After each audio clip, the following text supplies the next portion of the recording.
Hello. It feels like it's been quite a while, but I think mostly I've been trying to get out to do this video for the last couple of weeks, but the weather has not been very kind to us here in the Highlands, so I pretty much haven't found a day where I've had enough time and it hasn't been torrentially raining. But today, I have to say, fingers crossed, I think we're going to have a beautiful day. There is clear skies. It's nice and bright. There is still some snow on the hills. It's been a really lovely morning so far, so it's perfect for coming out. So today I want to talk about education, because this seems to be the topic at the moment that I have the most discussion with parents and carers, and it is obviously my background, and I have children who go to educational establishments, so I want to talk about education and traditional education, I suppose, in the aspect of nursery and schooling, and come at it from two sides.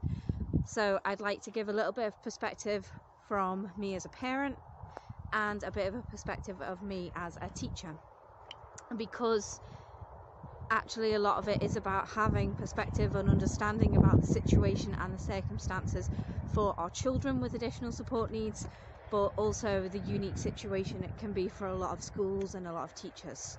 So, and I suppose as well, it's about the needs of the parent to go along with the child. So which do I do first? It's hard because there's always an overlap in all of these, and I'm trying to come at this from a very neutral, non-biased type of perspective, but it is what it is, and it's from your own experiences. So what I might be saying is what is based on my experience and my professional ideas and my experience with my kids, but it's not going to be the same for everybody, and it's going to be the same in lots of different situations. I think there is something that links parents across Highland, and I think the Highland uniqueness of our geographical area means that there are maybe more difficult constraints for education and for parents of children with additional support needs here. So if I look at this as a perspective of a parent with children with additional support needs, I think we have to recognise that if you have a child with additional support needs, you are going to be, as a mum, that mama bear. You are going and you want the best for your child, and it's always mentioned about how we are fighting for our children and every child has their rights, and the kind of perspective is it's absolutely exhausting constantly fighting for the needs of your child to be met in the way they need to be met because of their additional support needs, and it is. But I don't think any of us would do it any other way, because as a parent you become that protector. These are your world, they're your children, everything about them is because you want them to have the best opportunities and be the best they can be, and so you want them to have the best experiences possible, whether that is at school or anything else. So you have to, and that can be, I suppose it can come across as intimidating to a school if a parent is really like, these are my child's needs and this is how you need to meet them. Okay, and yes, as a school and as a teacher, there's definitely times when I've been intimidated by a parent, but also recognition that we're not necessarily trying to be intimidating as a parent, we're just trying to get the needs of your child met. So maybe my top tip is to try not to be intimidating for that perspective. We need the school to understand and recognise that we're being supportive and we're here to make your job easier. I think that's a lot as a parent. As a parent, you're an expert on your child. You're the one who spends most of the time with them. You know how to look after them, you understand what their needs are, and therefore you want to be able to share that information so the school can hopefully take advantage of that.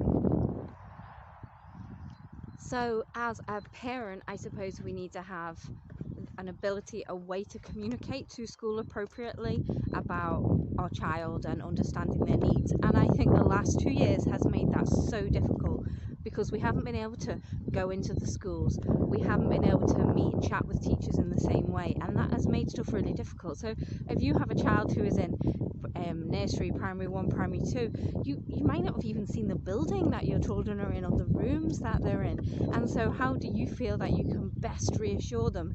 And if you haven't been able to have a face-to-face meeting with a teacher, then you don't feel like you have that relationship either, and I genuinely believe that's had a massive impact, because you feel so much better if you can see and understand where your children are, and so you know that they're safe, and that reassures you as a parent, because you're giving over your most precious things to other people.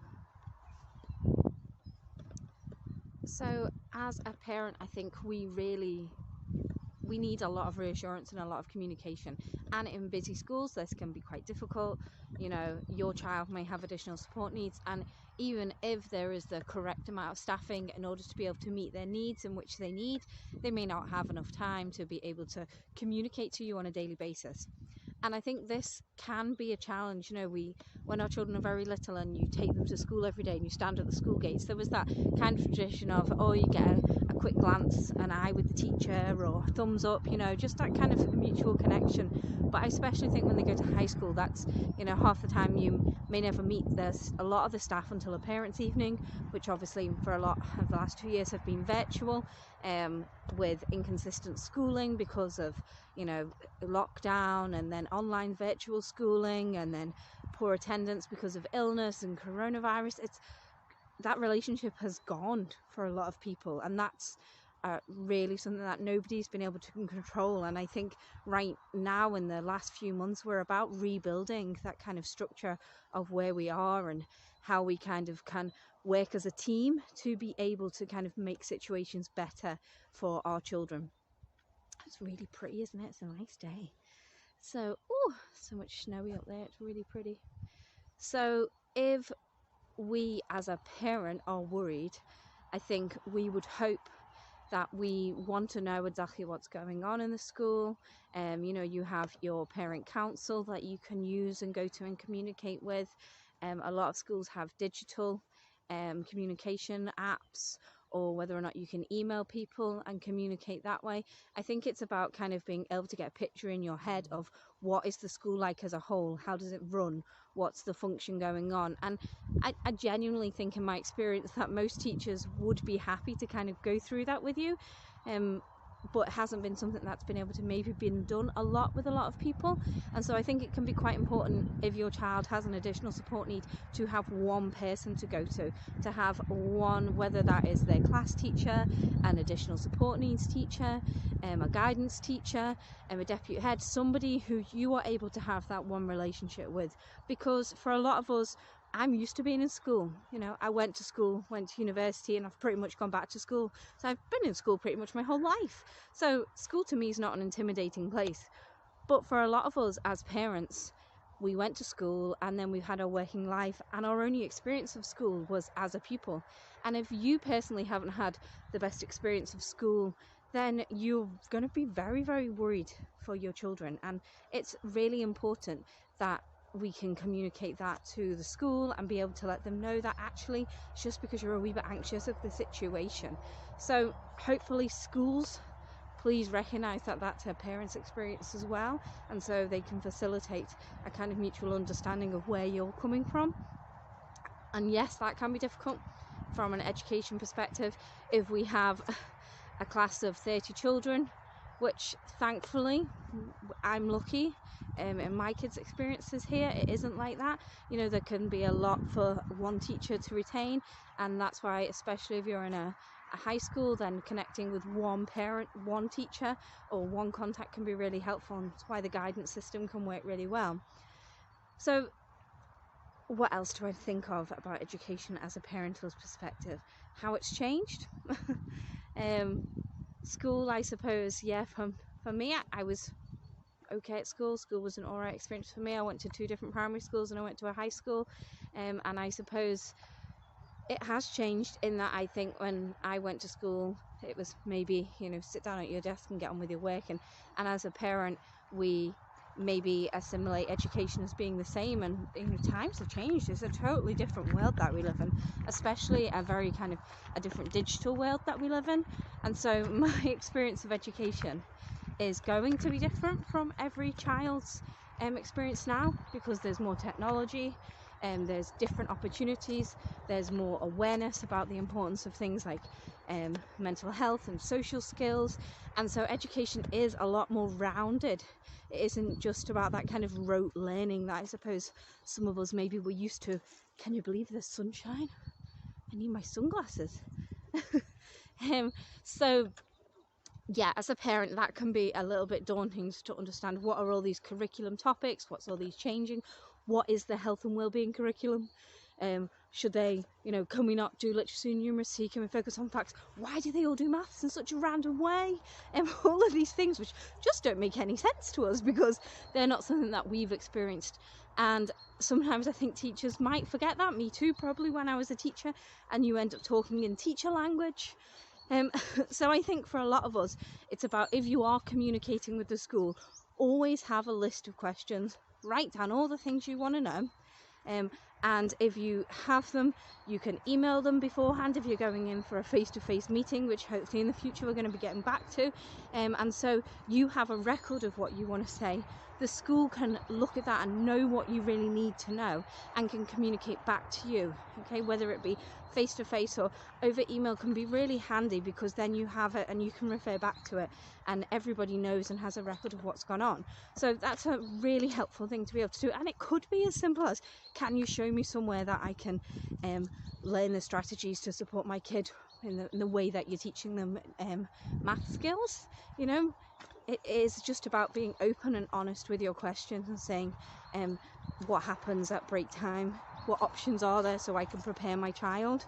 And a lot of that is, as a parent with additional support needs, it is about how can we prepare our kid for what's going on.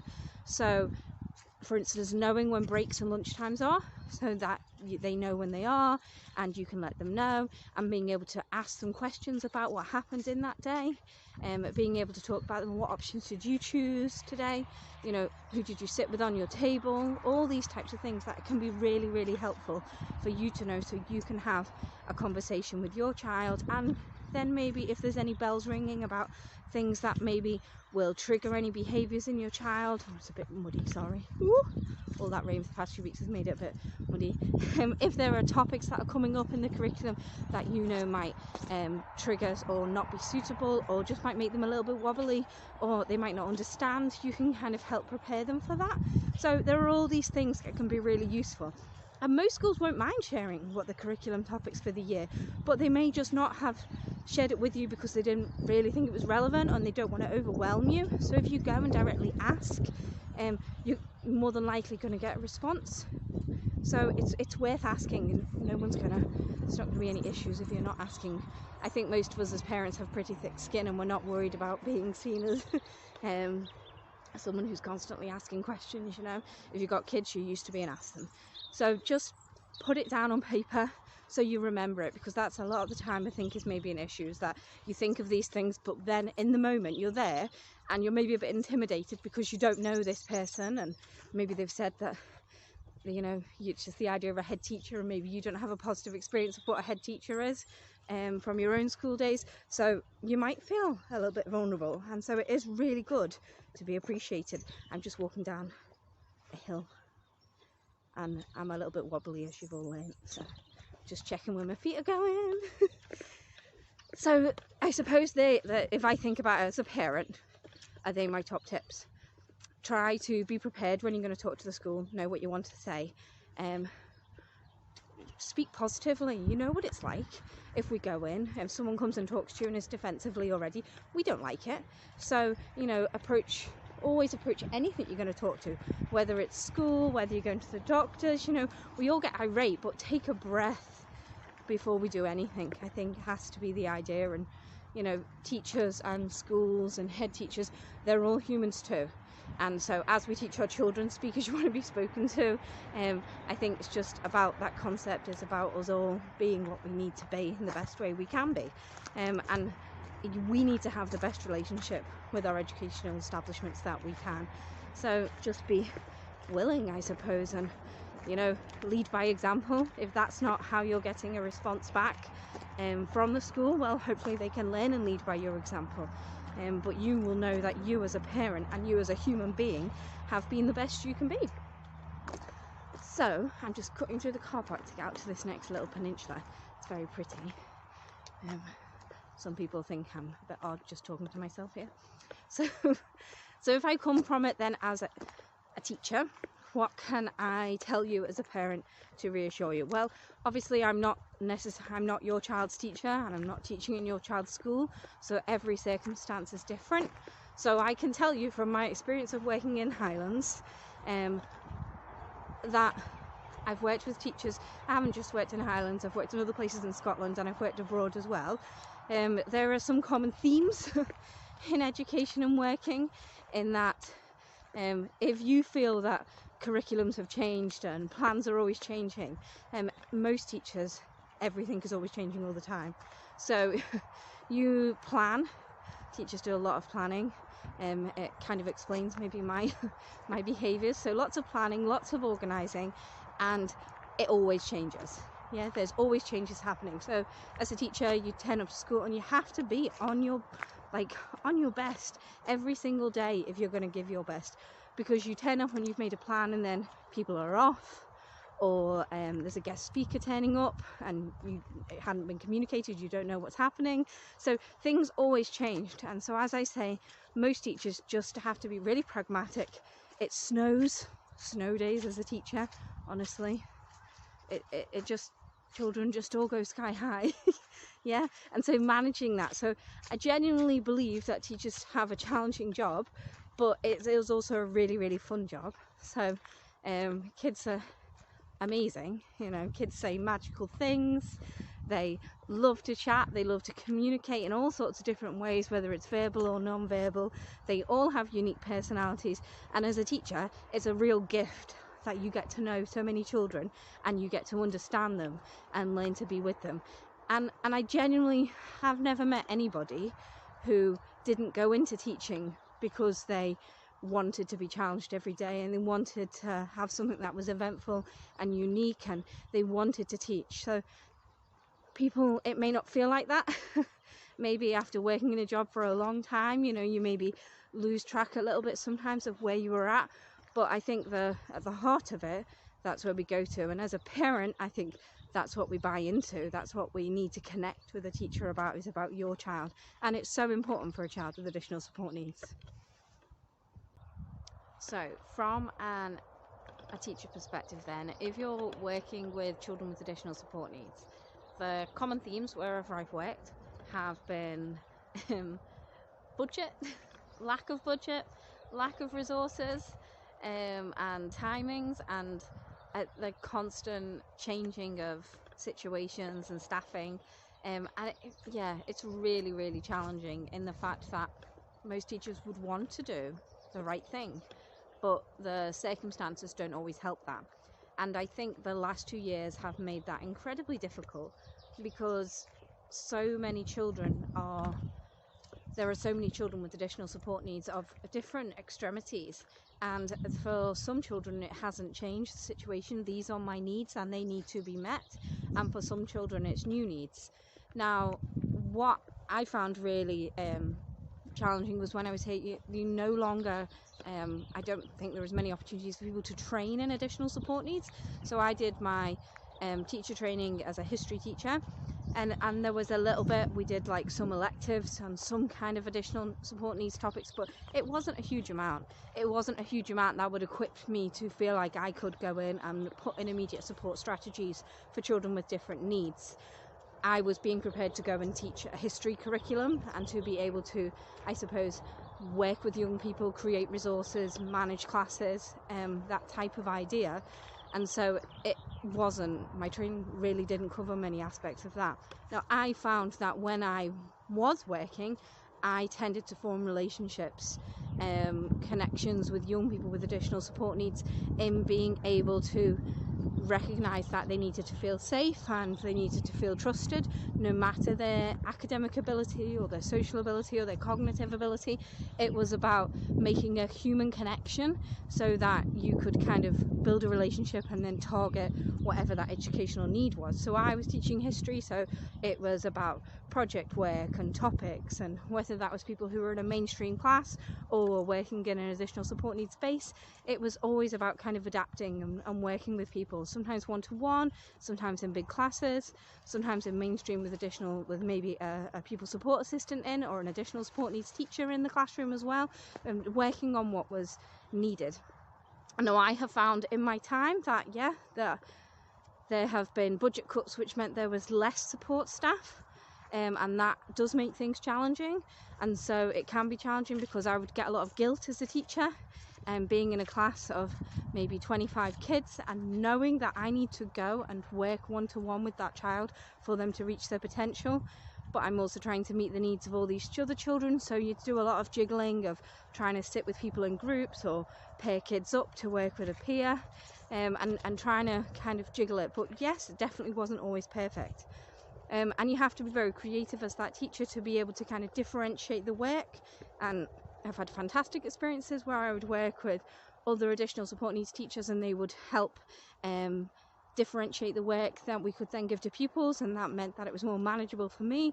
But then if that teacher's trying to differentiate work for 12 classes of several children, the workload becomes uncontrollable and out of the time in which they have. So that tends to be the main issue. And so there are other things, recognizing that as a parent, recognizing that teacher doesn't have a choice sometimes about the timetables that they're given and how they're to manage their time. It's just, here you go, you've got your cover classes as well as your normal timetable, here's your planning time, here's the meetings you need to go to, here is the paperwork that you need to fill in for every pupil. The humanity of it is kind of shrunken a little bit and a little bit and a little bit. And I suppose that I feel that I started teaching in 2005, and I feel like the paperwork side of it has increased and it has become more challenging. And so I chose to go down a route that I hoped would make that easier for me, in that I went to university, back to university part-time online as well, and did some more training in additional support needs because that was my interest and I felt like I needed to be equipped to do that. But I was really lucky at that time, quite a few years ago, was that I was able to be released from my school and I was able to go and do that, and I paid for it myself to be able to do that training. And really, a lot of young teachers especially might not be able to be released from school or don't have the opportunity to do that training, and that's really difficult. And in small schools I find it even more difficult because you don't necessarily have people to learn from. And I think for a lot of teachers, especially new teachers, you need other people with experience to learn from. You need to know that, look, this person's been teaching for several years and they've got lots of strategies, and the one-to-one time you can have with them and you can learn is totally invaluable. Whether you connect in and they become a mentor, or whether it's somebody you connect with from another school, I think that is one way in which we can equip staff without them having to do expensive CPD training that people can't afford or budgets don't allow. And for additional support needs, I think that's really key. But when you live in the Highlands, the challenge can be that if you've got limited staff numbers in your school, that there isn't another person in your school. So maybe you need to join up with somebody else in another school. But sadly, we have come to a point where I think there was a bit of a blip in a lot of people not joining teacher training, and so we had a huge amount of retirement. So for example, as history teachers, when I trained, there was loads of jobs and lots of people trained, but we were the young teachers, we called ourselves the young teachers at the time, in our 20s, and there were very few teachers in their 30s or 40s, and then suddenly there was a huge amount of retirements, and so a brand new influx of lots of people. But what it meant was that there wasn't a huge amount of people for us to learn from when that kind of happened. So maybe a teacher who was teaching for 5 years was the most experienced person in your school, and so yes, great, 5 years of wonderful experience, there's still a lot you can learn. But actually I think it can be really difficult if you don't have somebody else to learn from. And when you work in the Highlands, then it's very common that there are teachers who are teaching in more than one school, teachers who are teaching more than one subject, teachers who are single person departments. In a primary school, that one teacher will be everything necessarily, and maybe you have a visiting teacher for half a day or something who has additional support needs, which actually can be great because it's some extra support, but actually in meeting the needs of the child on a daily basis isn't necessarily going to be ideal. So there are all these kind of limitations, And then you get things like support staff who might be moved around schools within an area, and that's generally not usually the responsibility of the school. It can be under the council in the different areas. So there are all these different sorts of things which take things out of school's control. And sometimes I don't know if parents aren't aware of this, or they aren't sure what's really happening. Oh, it's really muddy. There's so much rain, squidgy mud. So these can be things that you can ask as a parent and as a teacher, realizing that actually this is common sense to us. It's what we deal with every day. We know we've got limited staffing. We know that we don't have anybody with a huge amount of experience in that area, but we are trying to gain support from somebody else, whether it's online, whether it's from a different school, and just sharing that and being really honest. And so I think as a teacher, I was always really honest with my pupils. You know, as a history teacher, kids will come and tell you the most random facts that they've learned from a book or a website or from a family member, and they just expected me to know everything about history. I was like, I don't know that. I'm still not the most useful person to have in a pub quiz for history, so I don't know everything. And so the fact that I was always just really honest and was like, don't know, should we look it up? Should we go and find out? Would you like me to confirm that for you? Like, let's find out. And I think as a teacher, we feel sometimes the expectations are that we have the answers, you know, because as a child, you genuinely, like, if you were me as a kid, the teacher was like a figure. They were up there, you know, your primary school teacher. Most of us remember some of our teachers, hopefully for good reasons, and you know, they knew things and they had the answers. It's a bit like thinking about your parents or your grandparents. Oh, they know their stuff, don't they? We can trust them, they know what they're talking about. So as a teacher, I think sometimes we may feel a little bit like, oh, should we show that we're not sure about that, or that actually we don't have the answer to it right now. And I think as parents and as a person working in education, I think if we can have really honest conversations, then we can be really solution focused in where we go and say, okay, this is the situation, it's maybe not ideal, this is the best we can do right now, let's try and improve on that, let's try and make it better, let's think about some structured planning, some ideas. Woo, sunshine, what can we do? So I think my advice would be to a school is to be honest with your parents when you can, and to find that area of common ground. Actually, so sorry, gonna actually have to turn around. Is to recognize that, you know, most parents and most teachers all want the same end picture. Everyone's trying to ensure that your child has the best school experience possible and that they can move up and progress and learn to be the best they can be. I've said that a few times this video, I know, but I think if you can do that, then hopefully you can reach a more positive conclusion. So I suppose I'm saying schools give the parents a chance and parents give the schools a chance. I know this is my opinion, but hopefully it maybe just reassures you in some being that nobody's got all the answers, and no school is perfect and no parent is perfect. We're all just human beings. So this view's pretty perfect though, I have to say. It's like, it's really pretty. I'm just going to end with this nice little 360 panoramic view. It's very pretty. So thanks for coming along with my wee walk today. I will be back soon.